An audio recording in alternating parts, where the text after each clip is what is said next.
வணக்கம். தலைநகரின் தலையாய பிரச்சனைகளை அலசி ஆராயும் தலைநகர் நிகழ்ச்சிக்கு உங்களை வரவேற்கிறோம். தமிழகத்தின் தலைநகரான சென்னையின் முக்கிய அடையாளங்களில் ஒன்றாக திகழும் கூவத்தை சுத்தப்படுத்த எடுக்கப்பட்டிருக்கும் முயற்சிகள், அந்த முயற்சிகளின் தற்போதைய நிலை, அந்த முயற்சியை நிறைவேற்றுவதில் உள்ள முட்டுக்கட்டைகள் ஆகியவை பற்றிதான் இன்றைய தலைநகர் நிகழ்ச்சியில் விரிவாக பார்க்க இருக்கிறோம். இதுகுறித்து களத்திலிருந்து தகவல்களை தர காத்திருக்கிறார் நமது செய்தியாளர் ராமச்சந்திரன். ராமச்சந்திரனிடம் பேசுவதற்கு முன்னதாக இந்த கூவம் ஆறு சுத்தப்படுத்த இதுவரை மேற்கொள்ளப்பட்டிருக்கும் முயற்சிகள் என்னென்ன, அது பற்றி ஒரு முழுமையான செய்தி தொகுப்பை பார்க்கலாம்.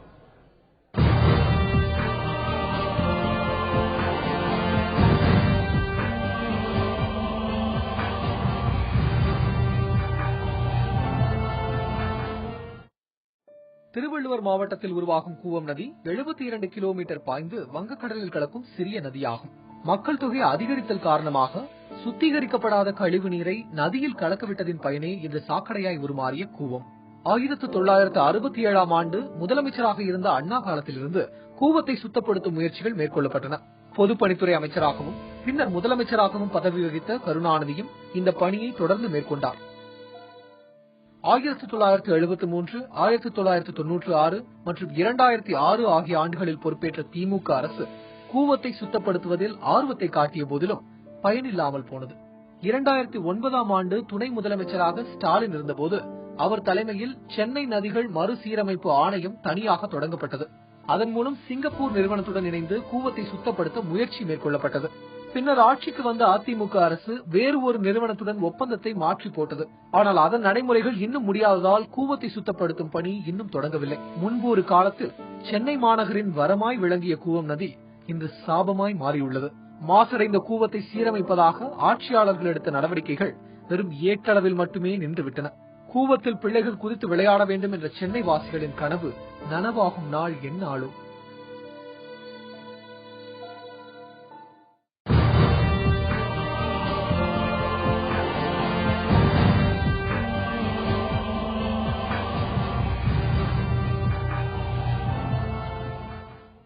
கூவத்தை சுத்தப்படுத்த அண்மையில் கடந்த 45 ஆண்டுகளுக்கும் மேலாக முயற்சிகள் மேற்கொள்ளப்பட்டு வருகின்றன. அந்த முயற்சிகள் என்னென்ன என்பது குறித்த சுருக்கமான ஒரு செய்தி தொகுப்பை பார்த்தோம். இந்த கூவம் நதி என்பது சென்னையின் வரலாற்றோடு பின்னி பிணைந்த ஒன்று. கூவம் நதி இருப்பதால் இந்த பகுதி குளிர்ச்சியாக இருக்கிறது என்பதால் தான் பிரான்சிஸ் டே இந்த பகுதியை தேர்ந்தெடுத்தார் என்றும் சொல்லப்படுவதுண்டு. அப்படிப்பட்ட கூவம் நதி அந்த காலத்தில், அதாவது சுமார் 100 ஆண்டுகளுக்கு முன்பு வரை கூட ஒரு தெளிந்த நீரோடையாக, தெளிந்த நதியாகத்தான் இருந்திருக்கிறது. ஆனால் கடந்த ஒரு 50-60 ஆண்டுகளில் அது மாசடைந்து கிட்டத்தட்ட ஒரு ஓடும் சாக்கடையாகவே மாறிவிட்டிருக்கிறது. காலத்தின் அவலம் என்று சொல்வதா அல்லது நகரத்தின் அவலம் என்று சொல்வதா என்று தெரியவில்லை. இது பற்றி நேரடியாக களத்திலிருந்து தகவல்களை தருவதற்காக கூவம் நதி ஓடிக்கொண்டிருக்கும் சென்னையின் பல்வேறு பகுதிகளில் மக்கீஸ் கார்டன் என்ற பகுதியில் காத்திருக்கிறார் நமது செய்தியாளர் ராமச்சந்திரனிடம் பேசுவோம். ராமச்சந்திரன், இந்த கூவம் நதியை சீரமைப்பதற்காக பல்வேறு முயற்சிகள் இதுவரை மேற்கொள்ளப்பட்டன. ஆனால் அந்த முயற்சிகள் எல்லாமே பாதியிலேயே நிற்கின்றன. இதற்கு மிக முக்கியமான காரணமாக சொல்லப்படுவது, கூவம் நதி ஓடும் சென்னையில் கிட்டத்தட்ட 30 கிலோமீட்டர் தூரத்துக்கும் அதிகமாக கூவம் நதி பயணிக்கிறது. இந்த பகுதிகளில் ஆற்று ஓரங்களில் நிறைய மக்கள் வசிக்கிறார்கள். இவர்களை அப்புறப்படுத்துவது சிரமமாக இருக்கிறது. இதுதான் இந்த நதியை சீரமைப்பதில் உள்ள மிகப்பெரிய சிக்கல் என்று சொல்லப்படுகிறது. இது பற்றி அந்த பகுதிவாசிகள் என்ன சொல்கிறார்கள்? நிச்சயமாக பார்த்திபன், அதாவது கூவம் ஆறு சென்னை மாநகரின் வரலாற்றில் மிக முக்கியமான ஒரு ஆறாக இருக்கிறது. சென்னையில் ஓடக்கூடிய கூவம் ஆறானது திருவள்ளூர் மாவட்டம் கடம்பத்தூர் ஊராட்சி என்ற பகுதியில் இருக்கக்கூடிய கூவம் என்ற கிராமத்திலிருந்து துவங்கி சென்னை வழியாக வங்காள விரிகுடா கடலில் கலக்கிறது. இது மொத்தம் 78 கிலோமீட்டர்கள் பயணிக்கிறது. சென்னை மாநகரை பொறுத்த வரைக்கும் கோயம்பேடு பகுதியில் ஆரம்பித்து அமைந்த கரை அரும்பாக்கம், சேத்பட்டு, எழும்பூர், சிந்தாதிரிப்பேட்டை மற்றும் சிவானந்த சாலை வழியாக நேப்பியார் பிரிட்ஜ் வழியாக கூவமாறு வங்காள விரிகுடா கடலில் கலக்கிறது. இந்த பகுதியில் சுமார் மொத்தம் 18 கிலோமீட்டர்கள் இந்த கூவமாறானது சென்னை மாநகரில் பயணிக்கிறது. இங்கு இந்த கூவத்தின் கரையின் இருபுறங்களிலும் 50,000க்கும் மேற்பட்ட குடிசை பகுதி வாழ் மக்கள் வசிக்கின்றனர். இந்த தடை இது பல்வேறு தடைகள், அதாவது குறிப்பாக 1967 இந்த திட்டம் துவங்கப்பட்டது. கூவம் ஆற்றை சுத்தப்படுத்தி பொதுமக்கள் இருபுறத்தில் பொழுதுபோக்கு அம்சமாக உருவாக்க வேண்டும் என 1967 துவங்கப்பட்டு பல்வேறு காலகட்டங்களாக இந்த திட்டத்தை செயல்படுத்தப்பட்டது. ஆனால் திட்டம் பாதியிலே கைவிடப்பட்டது. கடந்த திமுக ஆட்சியில் 2009 இதுக்கு ஒரு அதி முக்கியத்துவம் கொடுக்கப்பட்டு இந்த திட்டத்தை செயல்படுத்துவதற்கு கடந்த திமுக ஆட்சியில் முக்கியத்துவம் கொடுக்கப்பட்டது. குறிப்பாக இந்த திட்டத்தை செயல்படுத்துவதற்கு ஒரு குழு அமைக்கப்பட்டது. அதாவது சென்னை நதிகள் மறுசீரமைப்பு ஆய்வு என்ற ஒரு அமைப்பு உருவாக்கப்பட்டது. இந்த அமைப்பானது பல்வேறு துறையில் ஈடுபடுத்தப்பட்டது. குறிப்பாக தமிழக அரசின் பொதுப்பணித்துறை மற்றும் குடிசை மாற்று வாரியம், சென்னை குடிநீர் வடிகால் வாரியம் மற்றும் சென்னை மாநகராட்சி உள்ளிட்ட மற்றும் மாசு கட்டுப்பாட்டியம் உள்ளிட்ட பல்வேறு துறைகள் அடங்கி இந்த குழு அமைக்கப்பட்டது. இந்த குழுவானது இதற்கு முன்பாக இதுபோன்ற ஆறுகளை மாசுபடுத்தக்கூடிய பல நாடுகளில் ஆய்வு செய்து அதில் சிங்கப்பூர் மாநகரில் ஓடக்கூடிய ஒரு சிங்கப்பூர் ஆறை 15 ஆண்டுகளாக சுத்தம் செய்யப்பட்ட ஒரு நிறுவனத்திடம் ஒரு புரிந்துணர்வு ஒப்பந்தம் செய்யப்பட்டது.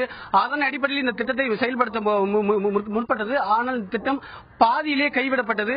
தற்பொழுது இந்த திட்டத்தின் செயல்பாடுகள் குறித்து பல்வேறு தடைகள் இருப்பதாக இந்த திட்டத்தை கிடப்பில் போட்டதாக தெரிவிக்கப்பட்டது. குறிப்பாக இந்த திட்டத்தை பொறுத்தவரை தற்பொழுது LKS என்ற தனியார் நிறுவனத்தின் மூலமாக ஒரு ஆய்வு அறிக்கை ஒன்று தயார் செய்யப்பட்டுள்ளது. இதற்காக கடந்த மாதம் தற்போது புதிதாக பதவியேற்றுள்ள, அதாவது கடந்த 3 ஆண்டுகளாக பதவியேற்று செயல்பட்டு வரக்கூடிய அதிமுக அரசு கடந்த மாதம் இதற்கு இந்த திட்டம் ஒரு கூட்டம் நடத்தப்பட்டது. இந்த கூட்டமானது சென்னை நதிகள் மறுசீராய்வு குழு ஒன்று அந்த திட்டம் ஏற்படுத்தப்பட்டுள்ளது. அது சம்பந்தமாக அந்த ஆய்வு கூட்டம் நடத்தப்பட்டது. இதில் பொதுப்பணித்துறை மற்றும் குடிசை மாற்று வாரியம், சென்னை மாநகராட்சி மற்றும் குடிநீர் வடிகால் வாரியம் உள்ளிட்ட அதிகாரிகள் பங்கேற்றனர். இந்த திட்டத்தை 3 கட்டங்களாக நிறைவேற்ற வேண்டும் என்று அந்த திட்டத்தில் அந்த ஆய்வு அறிக்கை தெரிவிக்கப்பட்டுள்ளது. அதாவது முதல் கட்டமாக கூவத்தின் முகத்துவாரத்தில் இருக்கக்கூடிய அடைப்புகளை சீரமைக்க வேண்டும். பின்பாக கூவத்தின் இருபுறத்தில் இருக்கக்கூடிய கரையில் இருக்கக்கூடிய குடிசை பகுதிகளை அகற்றி அவர்கள் விரும்பக்கூடிய இடத்தில் மாற்று இடங்கள் கட்டிக் கொடுக்க வேண்டும் என்று முடிவு செய்யப்பட்டுள்ளது. மற்றும் அது மட்டுமல்லாமல் இதற்கு 6000 கோடி செலவாகும் என்று தோராயமாக முடிவு செய்யப்பட்டுள்ளது. பார்த்திபன், ராமச்சந்திரன், இப்ப இந்த கூவம் நதி அசுத்தமாவதற்கு காரணம் என்ன என்று பார்க்கும் பொழுது சென்னை நகருக்குள் நீங்க சொன்னதை போல 18 கிலோமீட்டர் தூரம் சென்னைக்குள் இந்த நதி பயணிக்கிறது. இப்படி பயணிக்கும் பாதையில் பல்வேறு இடங்களில் தொழிற்சாலை கழிவுகளும் மற்ற கழிவுகளும் இந்த ஆற்றில் கலப்பதால் தான் இது மாசுபடுகிறது என்பதுதான் ஆய்வுடைய அறிக்கை. இந்த மாசுபடுதலை தடுப்பதற்கு, இந்த கழிவுகள் எல்லாம் நதியில் சென்று சேர்வதை தடுப்பதற்கு என்ன நடவடிக்கை எடுக்கப்பட்டிருக்கு? நிச்சயமாக, அதாவது கோயம்பேடிலிருந்து ஆரம்பிக்கக்கூடிய இந்த கூவம் ஆறானது மொத்தம் 18 கிலோமீட்டர்கள் பயணிக்குது. இதில் சுமார் 1400க்கும் மேற்பட்ட தொழிற்சாலைகள் செயல்படுகின்றன. அவற்றின் கழிவுகள் நேரடியாக கூவம் ஆற்றில் கலக்கப்படுகிறது. அது மட்டுமல்லாமல் பல்வேறு மருத்துவமனைகள், மிகப்பெரிய ஹோட்டல்கள் மற்றும் குடிசை பகுதியில் இருக்கக்கூடிய கழிவுகள் அனைத்துமே இந்த கூவம் ஆற்றில் விடப்படுகிறது. இதற்காக இந்த கூவம் ஆற்றில் அந்த கழிவு நீரை தடுப்பதற்காக பல்வேறு நடவடிக்கைகள் மேற்கொள்ளப்பட்டுள்ளது. குறிப்பாக அதில் 800 இடங்களில் கழிவு நீர் கலப்பதை தடுப்பதற்கு அங்க மையங்கள், அதாவது தடுப்பு நடவடிக்கை மையங்கள் ஏற்படுத்தப்பட்டுள்ளது. அது மட்டுமல்லாமல் 12 இடங்களில் கழிவு நீரை சுத்தப்படுத்துவதற்கு, அதாவது சுத்திகரிப்பு நிலையங்கள் ஏற்படுத்தப்பட்டுள்ளது. இவற்றை முதல் கட்டமாக நிறுத்தினால் அடுத்த கட்டமாக கூவம் ஆற்றில் கரைகளில் இருபுறம் இருக்கக்கூடிய குடிசை பகுதிகளை அப்புறப்படுத்தி அவர்களுக்கு மாற்று செய்து தரப்படும். பின்னர் கூவம் ஆற்றின் கரையை உயர்த்தப்படும். கூவம் ஆற்றின் நீரை படிப்படியாக சுத்தப்படுத்தப்படும். பார்த்திபன், நீங்கள் இப்ப பேசிக் கொண்டிருக்கும் பொழுதே நமது ஒளிப்பதிவாளர் பின்னால் ஒரு பகுதியில் இதுக்கு இந்த ஆற்றில் எப்படி கழிவுநீர் கலக்கிறது என்ற காட்சிகளையும் நமது நேயர்களுக்கு காண்பித்தார். இது போன்ற நீங்க சொன்னதை போல 1400க்கும் மேற்பட்ட தொழிற்சாலைகள் தங்களுடைய கழிவுகளை இந்த சென்னையின் அடையாளங்களில், முக்கிய அடையாளங்களில் ஒன்றான இந்த நதியில் கலக்கிறது. இது பற்றி இதை தடுப்பதற்கு மேற்கொள்ளப்பட்டிருக்கும் நடவடிக்கைகள் பத்தி சொன்னீங்க. இது தவிர இந்த ஆற்றோரத்தில் இருக்கக்கூடிய மக்கள், கிட்டத்தட்ட 10,000க்கும் மேற்பட்ட மக்கள் வசிப்பதாக புள்ளி விவரங்கள் தெரிவிக்கின்றன. இவர்களை அப்புறப்படுத்துவதாக இருந்தால் எந்த பகுதிக்கு அப்புறப்படுத்துவது, அப்படி அப்புறப்படுத்துவதில் இருக்கக்கூடிய சிக்கல்கள் என்ன, இது பற்றியெல்லாம் பேசலாம்.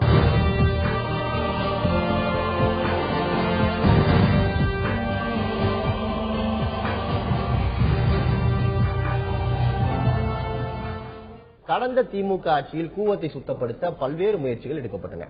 அந்த முயற்சிகள் என்ன அளவில் இருக்கின்றன, அதனை தொடர்ந்து முன்னெடுத்து செல்வதில் உள்ள சிக்கல்கள் என்னென்ன என்பது குறித்து சென்னையின் முன்னாள் மேயர் மா சுப்பிரமணியன் நமது செய்தியாளர் ராமச்சந்திரன் பகிர்ந்து கொண்ட கருத்துக்களை இப்போது பார்க்கலாம். சென்னை மாநகரில் ஓடக்கூடிய கூவம் ஆற்றை சுத்தப்படுத்துவதற்காக சிங்கப்பூர் அரசுடன் கடந்த காலத்தில் புரிந்துணர்வு ஒப்பந்தம் போடப்பட்டது. எத்தனை கோடியில் போடப்பட்டது, இது எந்த திட்டத்தை செயல்படுத்துவதற்கு எத்தனை கட்டங்களாக முடிவு செய்யப்பட்டது?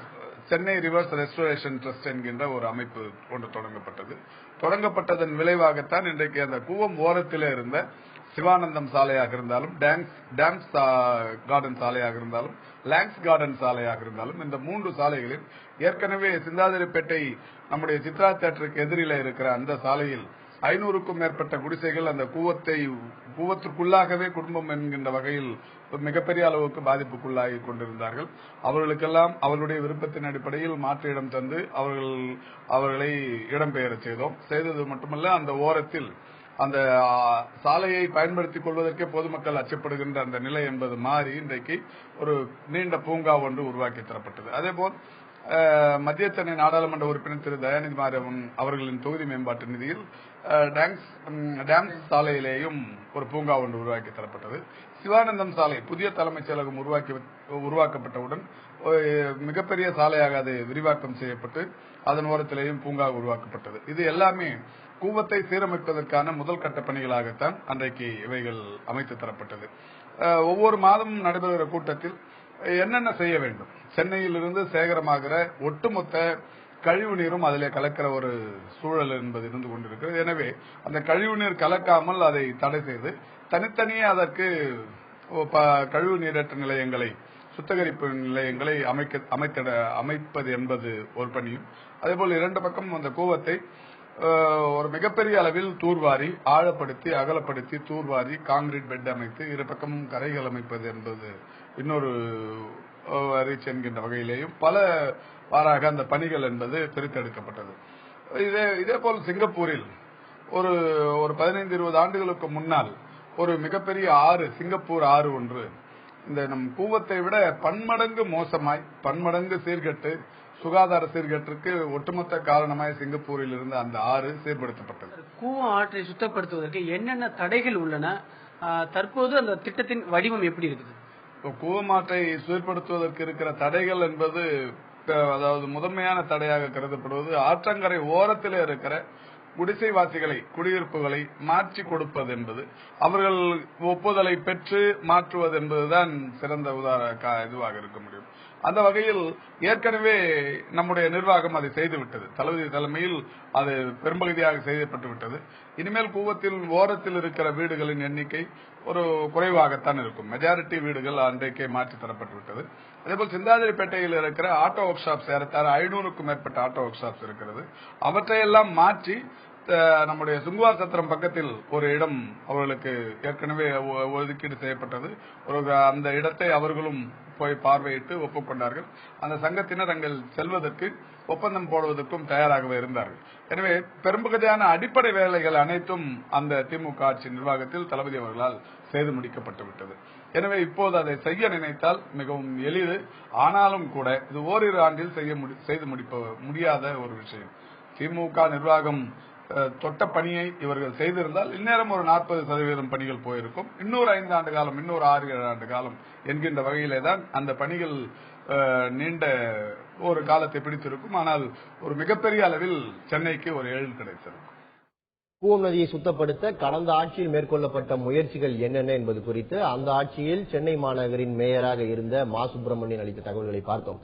ராமச்சந்திரன், இப்ப மா சுப்பிரமணியனுடைய பேட்டியை பார்க்கும் பொழுது அந்த ஆற்று படுகையில் வசிக்கக்கூடிய மக்களை அப்புறப்படுத்துவதுதான் பிரதான பிரச்சனையாக இருக்கிறது அப்படின்னு சொன்னாரு. இப்போ நீங்க அந்த பகுதியில் இருக்கீங்க, அந்த பகுதி மக்களிடம் கேளுங்கள், மாற்று இடம் கொடுக்கும் பொழுது அவர்கள் அங்கு செல்வதில் அவர்களுக்கு என்ன தயக்கம்? நிச்சயமாக இப்ப நம்ம மர்கீஸ் கார்டன் என்ற பகுதியில், அதாவது 1000 விளக்கு பகுதியில் இருக்கக்கூடிய மர்கீஸ் கார்டன் என்ற பகுதியில் இருக்கும். இந்த பகுதியில் இருக்கக்கூடிய குடிசை பகுதியில் நம்ம இருக்குமோ அவற்றை நேரடியாக கேட்போம். நீங்க எத்தனை ஆண்டுகளாக இங்க வசிக்கிறீங்க? உங்களுக்கு இந்த கூவம் ஆற்றை சுத்தப்படுத்துவதற்காக, உங்க குடியிருப்புகளை காலி பண்றதுக்காக உங்களிடம் அதிகாரிகளோ இல்ல ஆலோசனை கூட்டமோ நடைபெற்றதா? உங்களுக்கு எந்த பகுதியில் வீடு வழங்கினால் நீங்க செல்லுவீர்கள்? ஏன் இதற்கு தயக்கம்? இதுவரைக்கும் எந்த அரசியல்வாதிகளும் சம்பந்தப்பட்ட யாரும் அதிகாரி எதிர்க்கு வந்தது கிடையாது. நாங்க இங்க பிறந்து வளர்ந்ததெல்லாம் இங்கதான். இது அதாவது ஒரு செம்மொழி பூங்கா, மற்ற நிறைய பூங்கா இந்த ஒரு மையப்பகுதியில் சிட்டில வைக்கிறாங்க. ஆனா ஒரு ஏழை ஜனங்களை இதுவரைக்கும் அவங்கள கேட்டு விசாரிச்சு அவங்க நல்லது செய்யணும், இதுவரைக்கும் எந்த அரசியல்வாதிகளும் எதிர்க்கும் யாரும் பேசுனது கிடையாது. இங்க நான் ஒரு பெரிய இடம் கேட்கல, ஒரு அபார்ட்மெண்ட் கேட்கல, இருக்கிற இந்த கூவாற்று ஓரத்தில் இருக்கிற இந்த குடிசையில் இருக்கிற ஜனங்களுக்கு இந்த வீட்டை கட்டி கொடுத்தா போதும். இப்ப என்ன நடக்குதுன்னா, கடைசியா ஒரு 2 மாசத்துக்கு முன்னாடி வீடு ஃபுல்லா எரிஞ்சிச்சு. யாரும் வந்து விசாரிச்சு இதுவரைக்கும் ஒருத்தர் விசாரிக்கல. ஏழை ஜனம் அவங்க இந்த அவங்களுடைய பிள்ளைக்கு திருமணம் பண்ணுன்ற அந்த காசெல்லாம் எடுத்து இன்னைக்கு அவங்க வந்து வீட்டை அவங்க கட்டிட்டாங்க. ஏன்னா இருக்கு இடம் இல்ல.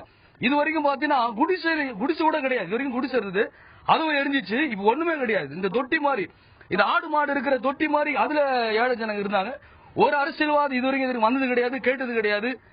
அவங்க இப்ப பெரிய பெரிய ஆட்கள் எல்லாம் வந்து நல்ல வசதியான இடத்துல இருக்கிறாங்க. அந்த ஏழை ஜனத்தை கேட்கறதுக்கோ அவங்க விசாரிக்கிறதுக்கோ இது வரைக்கும் யாரும் கிடையாது. இல்ல, இப்ப உங்களுக்கு எந்த பகுதியில வீடு கொடுத்தால் நீங்க செல்வீர்கள், ஏன் மற்ற இடம் செல்வதற்கு மறுக்கிறீங்க? அதாவது இதுவரைக்கும் வந்து நேரடியா எந்த அரசியல் தலைவர்களும் நேரடியா சந்தித்து உங்களுக்கு நான் இந்த இடத்தை கொடுக்குறேன் இது வரைக்கும் யாரும் சொன்னதில்லை. கேட்ட கேள்வி என்னன்னா, அவங்க என்ன சொல்றாங்கன்னா, இது மாதிரி கண்ணகி நகர், அதாவது செம்மஞ்சேரி அவுட்டர் ஏரியால நான் கொடுக்குறோம் அப்படின்றாங்க. பார்த்திபன், இப்ப இங்க இருக்கக்கூடிய ஒரு குடியிருப்பு வாசிகள் சொன்னதை நீங்கள் கேட்டீங்க. அவர்களுக்கு வந்து இந்த சுற்று வட்டார பகுதிகளே எங்களுக்கு இடம் வேண்டும் என்றால் எங்கள் குழந்தைகள் இங்கே பள்ளியில் படிக்கிறார்கள். அது மட்டுமல்லாமல் இது சுற்றுப்புறத்தை சுற்றியே எங்களது தொழில் நடப்பதால் சிட்டியின் ஒதுக்குப்புறத்தில் கொடுப்பதை நாங்கள் ஏற்க மாட்டோம் அப்படிங்கிற மாதிரி கருத்துக்களை முன்வைத்திருக்கிறார்கள். பார்த்திபன், ராமச்சந்திரன், நம்ம தொடர்ந்து பேசுவோம். இதனிடையில் சுற்றுச்சூழல் ஆர்வலர் நித்யானந்த் ஜெயராம் இந்த விவாதத்தில் பங்கேற்பதற்காக நம்மோடு தொலைபேசி இணைப்பில் இருக்கிறார். வணக்கம் நித்யானந்த் ஜெயராம், நீங்க சுற்றுச்சூழல் சார்பாக நிறைய முயற்சிகளை முன்னெடுக்கிறீங்க. கூவம் நதி சென்னையுடைய முக்கிய அடையாளங்களில் ஒன்று. இன்று மெகா சாக்கடையாகவே பார்க்கப்படுகிறது. இந்த நதியை சுத்தப்படுத்துவதற்கு அரசு பல்வேறு நடவடிக்கைகளை மேற்கொண்டிருக்கிறது. ஆனால் அவை அனைத்தும் பாதியிலே நிற்கின்றன. ஒரு சுற்றுச்சூழலியல் ஆர்வலராக இந்த நதியை சுத்தப்படுத்த உங்களுடைய யோசனை என்ன? முதல் விஷயமா அது வந்து இது நதி மட்டும், அந்த கூவம் ஆறு மட்டும் ஒரு சாக்கடையா ஓடல, ஊரே நாறுது. அப்படி ஊரே நாறும் போது அந்த ஒரு ஆறை மட்டும் சுத்தப்படுத்துறதுல அர்த்தம் இல்லைன்றதுதான் என்னோட கருத்து. இதை ஊரை சுத்தப்படுத்தணும், ஆறை சுத்தப்படுத்தணும்னாக்கா அரசியலும் சுத்தமா இருக்கணும். ஏன்னா அந்த அரசியலே சுத்தமா இல்லாத, அந்த அரசியலே ஒரு சாக்கடை மாதிரி ஓடும் போது அதை முதல் சுத்தப்படுத்துற பணியெல்லாம் நம்ம உலக வங்கியில இருந்து கொஞ்சம் பணம் கெடுத்து அரசியலை சுத்தப்படுத்துற பணியில நம்ம இறங்கணும்னா நல்ல ஒரு விஷயமா இருக்கும்ன்றது என்னோட கருத்து. நித்யானந்த் ஜெயராம், இந்த நதியை சுத்தப்படுத்துவதில் அந்த நதியோரத்தில் வசிக்கக்கூடிய குடிசை பகுதி மக்களை அப்புறப்படுத்துவது மிகப்பெரிய பிரச்சனையாக இருப்பதாக அதிகாரிகள் தரப்புல சொல்றாங்க. அவர்களுக்கு மாற்று இடங்கள் கொடுத்தாலும் அவர்கள் செல்ல மறுக்கிறாங்க அப்படின்றது அவங்களுடைய குற்றச்சாட்டா இருக்கு. இதை நீங்க எப்படி பாக்குறீங்க? இல்ல, எங்க குடிசை பகுதியில் இருக்கிறவங்களோட வாழ்க்கை வந்து நம்ம நகரத்தோட இணைஞ்சிருக்கிறது. சோ அப்போ அவங்களோட மாற்று இடம் சொல்றது வந்து அதே இடத்துலயோ பக்கத்துல வந்து அவங்களுக்கு வந்து மாற்று இடங்கள் கொடுக்கணும். அதை விட்டுட்டு நீங்க வந்து 40 கிலோமீட்டர் தள்ளி 50 கிலோமீட்டர் தள்ளி அதை அனுப்புறதுல அர்த்தம் இல்ல. ரெண்டாவது, இதுல என்ன ஒரு அசம்ஷன் என்னன்னா, இது குடிசை பகுதினாலதான், இந்த குடிசை பகுதிகள்னாலதான் இந்த ஆறு வந்து சாக்கடையா ஓடுதுன்ற ஒரு தவறான ஒரு கருத்து.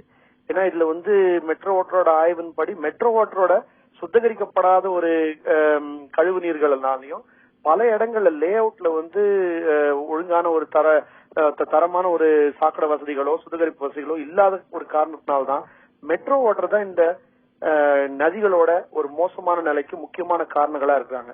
அப்படி நம்ம ஏதாவது செய்யணும்னாக்கா மெட்ரோ வாட்டர் அகற்றி வேற இடத்துக்கு கொண்டு போகணுமே தவிர குடிசைகளை அகற்றுறதுல வந்து உங்களுக்கு பிரச்சனையும் தீராது, இன்னொரு புது விதமான ஒரு பிரச்சனையும் உருவாகும். நிச்சயமா இந்த பிரச்சனையில் ஒரு புதிய கோணத்திலிருந்து உங்களுடைய கருத்துக்களை பகிர்ந்துகிட்டீங்க. தொலைபேசி இணைப்பில் வந்து கருத்துக்களை தந்ததற்கு மிக்க நன்றி. ராமச்சந்திரன், இப்ப நீங்க ஏற்கனவே அந்த மக்கீஸ் கார்டன் பகுதியில் வசிக்கக்கூடிய மக்களிடம் பேசுனீங்க. அவங்க நாங்க பிறந்து வளர்ந்ததிலிருந்து இதே பகுதியில் வசித்துக் கொண்டிருக்கிறோம், வேறு இடத்துக்கு செல்ல தயாராக இல்லை அப்படின்ற கருத்தை முன் வச்சாங்க. நித்யானந்த் ஜெயராமும் கிட்டத்தட்ட அதே போன்ற ஒரு கருத்தை சொல்றாரு. மக்களை வெளியேற்றுவது என்பது சரியான ஒரு உபாயம் இல்லை அப்படின்னு சொல்றாரு. அதிகாரிகள் தரப்புல நீங்க பேசுனீங்களா? அதிகாரிகள் என்ன சொல்றாங்க? இந்த நதியை சுத்தப்படுத்தும் முயற்சி இப்போ எந்த அளவுல இருக்கு? அது பாதியில் தடைபட்டு நிற்கிறது என்றால் அதுக்கு என்ன காரணம் சொல்றாங்க? நிச்சயமாக, அதாவது நம்ம தொலைபேசி வாயிலாக அவர்களை தொடர்பு கொண்ட போது சென்னை நதிகள் மறுசீரமைப்பு குழு வந்து ஏற்படுத்தப்பட்டுள்ளது. இது கடந்த மாதம் கூட்டம் சென்னையில் நடைபெற்றதாக தெரிவித்துள்ளது. அது மட்டுமல்லாமல் குறிப்பாக இதில் வந்து பல்வேறு துறைகள் ஈடுபடுத்தப்பட்டுள்ளது. அதாவது பொதுப்பணித்துறை, குடிசை மாற்று வாரியம் மற்றும் சென்னை குடிநீர் வடிகால் வாரியம் மற்றும் சென்னை மாநகராட்சி உள்ளிட்ட பல்வேறு துறையினர் இந்த கூட்டம் நடத்தப்பட்டது. இந்த கூட்டத்தில் வந்து இந்த சென்னையில் ஓடக்கூடிய இந்த கூவம் ஆற்றை மறுசீரமைப்பு செய்வதற்காகவும் சுத்தப்படுத்துவதற்காகவும் LKS என்ற தனியார் நிறுவனத்திடம் ஒப்பந்தம் போடப்பட்டுள்ளது. அந்த தனியார் நிறுவனம் வந்து அவர்கள் அறிக்கையை தயார் செய்துள்ளனர். இதை வந்து 3 கட்டங்களாக இந்த கூவம் ஆற்றை சுத்தப்படுத்துவதற்கு அந்த அறிக்கையில் தெரிவிக்கப்பட்டுள்ளது. அந்த அறிக்கையானது சுமார் ஒரு 6000 கோடி செலவில் வந்து இந்த கூவம் ஆற்றை நிச்சயம் சுத்தப்படுத்த முடியும் என்று தெரிவிக்கப்பட்டுள்ளது. அந்த இறுதி அறிக்கை இன்னும் அடுத்த 2 வாரங்களில் வந்து தமிழக அரசிடம் சமர்ப்பிக்க உள்ளதாக LKS நிறுவனம் சார்பில் வந்து தெரிவிக்கப்பட்டுள்ளது. பார்த்திபன், ராமச்சந்திரன், இப்ப இந்த நதியுடைய பிரச்சனைகள்ல இந்த நதியை சுத்தப்படுத்துவதில் இருக்கக்கூடிய பிரச்சனைகள் பத்தி நம்ம பேசிக்கிட்டு இருக்கோம். இப்போ முயற்சிகள் எந்த அளவுல இருக்கு? கடந்த மாதம் ஒரு கூட்டம் நடத்தினா சொன்னீங்க, கூட்டம் நடந்து முடிந்து விட்டது. இப்ப நடவடிக்கை எப்போ தொடங்க போறாங்க? இது இனி அடுத்த ஒரு சில மாதங்களில் அந்த நடவடிக்கை எடுக்கப்படும் என்று எதிர்பார்க்கப்படுகிறது. குறிப்பாக இந்த சென்னையில் கூவம் ஆற்றில் ஓடக்கூடிய இந்த இரு கரையின் இருபுறமும் இருக்கக்கூடிய குடிசை பகுதிகளை நேரடியாக சந்தித்து அவரிடம் ஆலோசனை கூட்டம் நடத்தப்பட்டு அவர்கள் தொழில் மற்றும் பள்ளியின் படிப்பு பாதிக்காத வகையில் மாற்று இடம், அதாவது சென்னையின் உட்புறத்திலேயோ அல்லது சென்னையின் வெளிப்புறத்திலோ கொண்டு செல்லப்படும் வகையில் அவர்களிடம் ஆலோசனை நடத்தப்பட உள்ளது. அந்த ஆலோசனைக்கு பிறகு இந்த குடிசை பகுதியில் காலி செய்துவிட்டு, அதாவது சுமார் 10,000க்கும் மேற்பட்ட குடிசை பகுதிகள் கூவமாற்றின் இந்த 18 கிலோமீட்டர் தூரம் இருக்கக்கூடிய கூவமாற்றின் இரு கரையின் புறத்தில் வசிக்கிறார்கள். அவர்களுக்கு மாற்றிடம் ஒதுக்கப்பட்டு பின்னர் இந்த கூவம் ஆற்றின் கூடிய கரைகளை உயர்த்தப்படும், தண்ணீர் அளவை சுத்தப்படுத்தப்படும், மேலும் கழிவுகள் கலக்காத வகையில் தடுக்கப்படும். மருத்துவமனை கழிவுகள், தொழிற்சாலை கழிவுகள், ஹோட்டலில் வெளியேறக்கூடிய கழிவுகள், குடிசை பகுதி கழிவுகள் அனைத்து தடுக்கப்படும். அதன் பிறகு ஆற்றில் சுத்தப்படுத்தப்பட்டு ஆற்றில் நீர்வழி போக்குவரத்தோ அல்லது படகு சவாரியோ ஆற்றின் இருபுறத்திலும் பொதுமக்கள் அமர்ந்து ஒரு பொழுதுபோக்கு இடமாக மாறும் வகையில் இந்த திட்டத்தை செயல்படுத்த முடிவு செய்திருப்பதாக அந்த அதிகாரிகள் தெரிவித்துள்ளனர். பார்த்திபன், ராமச்சந்திரன், நம்ம தொடர்ந்து பேசுவோம். அதற்கு முன்னதாக இந்த கூவம் நதியை போன்றே ஒரு மாசடைந்த நதி சிங்கப்பூரில் இருந்திருக்கிறது. சிங்கப்பூர் ரிவர் என்று அழைக்கப்பட்ட அந்த நதி சில ஆண்டுகளுக்கு முன்பு சுத்தப்படுத்தப்பட்டு தற்போது ஒரு சுத்தமான நதியாக தெரிகிறது. அதை தனியார் நிறுவனத்தோடு இணைந்து 15 ஆண்டுகள் போராடி சிங்கப்பூர் அரசு அந்த நதியை சுத்தப்படுத்தியிருக்கிறது. இதை தமிழகத்திலிருந்து அன்றைய துணை முதலமைச்சராக இருந்த மு.க. ஸ்டாலின் தலைமையில் ஒரு குழு நேரில் சென்று சிங்கப்பூரில் ஆய்வுகளை மேற்கொண்டிருக்கிறது. அதே நிறுவனத்துடன் இந்த கூவத்தை சுத்தப்படுத்த ஒப்பந்தமும் செய்யப்பட்டது. இருப்பினும் தற்போதும் இந்த திட்டம் பாதியிலே நிற்கிறது. இந்த சிங்கப்பூர் நதியை போலத்தான் இந்த கூவம் நதியையும் சீரமைக்க அதிகாரிகள் திட்டமிட்டிருக்கிறார்கள். ராமச்சந்திரன், இந்த சிங்கப்பூர் நதியை போல கூவம் நதியை சீரமைக்க வேண்டும் என்பதற்காக நேரில் சென்றெல்லாம் பார்வையிட்டு வந்திருக்கிறார்கள். நீங்க சொன்னதை போல இது ஒரு பொழுதுபோக்கு பூங்காவாகவும் இதை அமைக்கும் திட்டம் எல்லாம் இருக்கிறது. அப்படி பொழுதுபோக்கு பூங்காவாக அமைக்கும் பட்சத்தில் கூவம் நதியின் எந்தெந்த பகுதிகளில் அதிக முக்கியத்துவம் அளிக்கப்படும், எந்தெந்த பகுதிகளில் பொழுதுபோக்கு பூங்காக்கள் இல்ல நிறைய மக்கள் கூடி மகிழக்கூடிய வகையில ஏற்பாடுகள் செய்யப்படும்? நிச்சயமாக பார்த்தீங்கன்னா, அதாவது இன்றைக்கு மாசடைந்த ஆறாக காட்சியளிக்கிற கூவமாறு எதிர்காலத்தில் மணக்கும் ஆறாக மாற்றும் என்ற எண்ணத்தில் அதிகாரிகள் நம்மிடம் தொடர்ந்து பேசினார்கள். குறிப்பாக நேப்பியார் பாலம், சிந்தாதிரிப்பேட்டை, சேட்பட்டு, அரும்பாக்கம் உள்ளிட்ட இடங்களில் அதிக அளவில் அந்த பொழுதுபோக்கு இடமாக மாற்றக்கூடிய வகையில் இந்த திட்டம் தயார் செய்யப்பட்டுள்ளதாக தெரிவித்துள்ளனர். இந்த பகுதியில் இருபுறமும் பொதுமக்கள் அமர்ந்து, குறிப்பாக இந்த சென்னையில் இருக்கக்கூடிய மெரினா கடற்கரையில் வாரத்தின் இறுதி நாட்களில் பொதுமக்கள் எவ்வாறு தங்கள் பொழுதை கழிக்கிறார்களோ அதே போலவே சென்னையில் இருக்கக்கூடிய இந்த கூவம் ஆற்றின் இரு கரைகளிலும் நிச்சயமாக எதிர்காலத்தில் பொதுமக்கள் இருக்கக்கூடிய ஒரு பொழுதுபோக்கு அம்சமாக மாற்றப்படும் என்று தெரிவித்துள்ளனர். பார்த்திபன், நீங்க சொன்னதை போல எதிர்காலத்தில் மக்கள் இந்த பகுதியில் மெரினாவில் எப்படி இப்பொழுது மாலை வேளைகளில் மக்கள் கூடி மகிழ்ச்சியோடு இருக்கிறார்களோ அதே போல எதிர்காலத்தில் கூவம் நதி கரையிலும் மக்கள் உல்லாசமாக பொழுதை போக்கலாம் என்று சொன்னீங்க. வரலாற்றை நாம் சற்று திரும்பி பார்த்தால் 100 ஆண்டுகளுக்கு முன்பு ஆங்கிலேயர்கள் சென்னையில் இருந்த போதும் இந்த கூவம் நதி சுத்தமாக இருந்திருக்கிறது. அப்போது மெரினாவுக்கு பதிலாக நிறைய மக்கள் இந்த இடத்தை தான் பொழுதுபோக்கு இடமாக பயன்படுத்தி இருக்கிறார்கள். இன்றைய நுங்கம்பாக்கம் டிபிஐ பகுதிக்கு பின்னால் இருக்கக்கூடிய கூவம் அருகில் ஒரு அழகான பூங்கா இருந்திருக்கிறது. இதற்காகவே நிறைய ஆங்கிலேயர்கள் அந்த பகுதியில் போட்டி போட்டுக் கொண்டு வீடுகளை கட்டினார்கள் என்பதெல்லாம் வரலாறாக இருக்கிறது. இதனுடைய ஊற்றுக்கண்ணை பார்த்தால் நீங்கள் ஏற்கனவே சொன்னதை போல திருவள்ளூர் மாவட்டத்தில் இருக்கக்கூடிய கூவம் என்ற சிறிய கிராமத்திலிருந்துதான் இந்த நதி புறப்பட்டு வருகிறது. அந்த ஊரில் இருக்கக்கூடிய திருபுராந்தக சுவாமி கோவிலில் அந்த கோவிலில் இருக்கக்கூடிய மூல விக்கிரகத்திற்கு கூவம் நதியுடைய தண்ணீரை எடுத்துத்தான் அபிஷேகம் செய்திருக்கிறார்கள். அந்த அளவுக்கு சுத்தமான நீராக இந்த கூவம் ஒரு 100 ஆண்டுகளுக்கு முன்பு வரை கூட ஓடிக்கொண்டிருக்கிறது. அந்த கோவிலில் இருக்கக்கூடிய சிவன் தீண்டா திருமேனி ஆண்டவர் என்று அழைக்கப்படுகிறார். அர்ச்சகர்கள் அந்த திருமேனியை தொடமாட்டார்கள் என்று சொல்லப்படுகிறது. அப்படிப்பட்ட ஒரு இறைவனுக்கு கூட கூவம் நதியுடைய ஆற்றை எடுத்துத்தான் அபிஷேகம் செய்திருக்கிறார்கள். அதெல்லாம் கடந்த காலமாக மாறி தற்போது அப்படி தெல்ல தெளிவாக ஓடிக்கொண்டிருந்த ஒரு ஆங்கிலேய நீதிபதி கூட சில்வரி கூவம் என்று தன்னுடைய புத்தகம் ஒன்றில் இதை பற்றி குறிப்பிட்டிருக்கிறார். அப்படியெல்லாம் ஓடிக்கொண்டிருந்த ஆறு இன்று காலத்தின் கோலத்தில் மாசடைந்து ஒரு மெகா சாக்கடையாக மாறி இருக்கிறது. இதற்கான முயற்சிகள் மீண்டும் முன்னெடுக்கப்பட வேண்டும். விரைவில் இந்த நதி மீண்டும் தன்னுடைய பழைய பொலிவிற்கு சென்று சுத்தமான நதியாக மாற வேண்டும் என்பதுதான் அனைவரின் எதிர்பார்ப்பு. இது குறித்து நிறைய தகவல்களை களத்திலிருந்து கொடுத்த திரு ராமச்சந்திரனுக்கு நன்றி. மீண்டும் ஒரு சிறப்பு நிகழ்ச்சியில் நாளை சந்திப்போம். வணக்கம்.